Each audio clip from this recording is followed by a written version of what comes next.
Assalamualaikum warahmatullahi wabarakatuh. Sampurasun siswa-siswi sadayana, kumaha kabarna dina danget ieu? Mugi dina kaayaan sehat walafiatnya. Amin ya Allah ya rabbal alamin. Siswa-siswi sadayana, dina dinten ieu urang patepang di dina pangajaran bahasa Sunda. Dina pangajaran bahasa Sunda dinten ieu hidup baris medar ngeunaan materi novel ya, nyata novel bahasa Sunda. Ngeunaan pedaran materina mangga hidup titenan ieu video pembelajaran anu tos ku Ustad Damal ya, mangga wilujeng nyakseni. Siswa-siswi sadayana satu acan medar ngeunaan materi Ustad bade ngadugikeun heula tujuan pengajaran.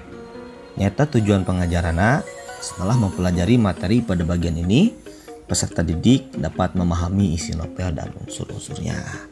Bagian kehiji, pembahasan ngeunaan unsur novel. Naon anu disebut novel teh? Nah, leres.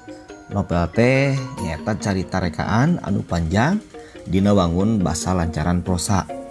Novel umumna direka tina pangalaman atawa kahirupan manusia anu realistis kaharti ku akal.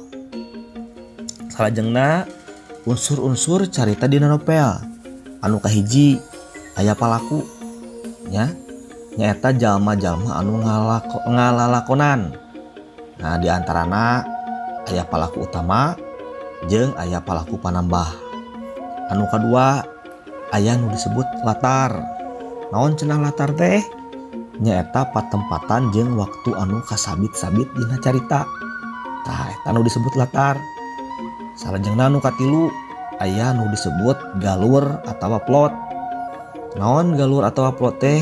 Nyaeta bagrakna carita tina hiji kajadian kana kajadian sejenna. Jeung anu kaopat aya nu disebut tema. Tema mah nyaeta pokok pasoalan carita anu hayang ditepikeun ku pangarang kanu maca. Umpamana bae aya contoh tema kanyaah indung, ganjaran kanu sabar, wawales kanu sarakah, jeung sajabana lobanya. Tah eta nya pedaran ngeunaan materina. Anu kahiji nyaeta ngeunaan harti novel jeung anu kadua nyaeta unsur-unsur carita dina novel. Jadi unsur-unsur dina carita dina novel teh nyaeta aya 4 tadi tos disebatkeun. Anu kahiji aya palaku, dibagi kedua aya palaku utama jeung palaku panambah. Anu kadua aya latar nyaeta patempatan jeung waktu. Anu katilu aya galur atawa plot nyaeta nya bergerakna hiji kejadian ke kejadian sejen, jeung nu kaopat aya tema. Nah, pancen hidup ayeuna maca sempalan novelnya.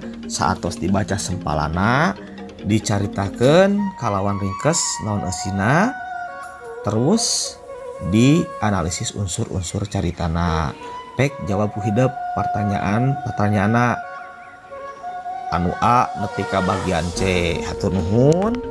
Assalamualaikum warahmatullahi wabarakatuh. Siswa-siswi sadayana, kumaha kahartos? Hatur nuhun. Upami kahartos mah, upami teu acan kahartos mangga biasa jalan langsung ka Ustad nya penggunaan materina. Nah, kamu pancena nyata hidup ayeuna maca contoh sempalan novel. Mungkin ku Ustad didugikeun sempalan novelna di grup WhatsApp. Saatos kitu hidup jawab ngeunaan pertanyaan-pertanyaanna. Mungkin ku Ustad di-share di grupnya. Hatur nuhun. Mugi aya manfaatna. Wassalamualaikum warahmatullahi wabarakatuh.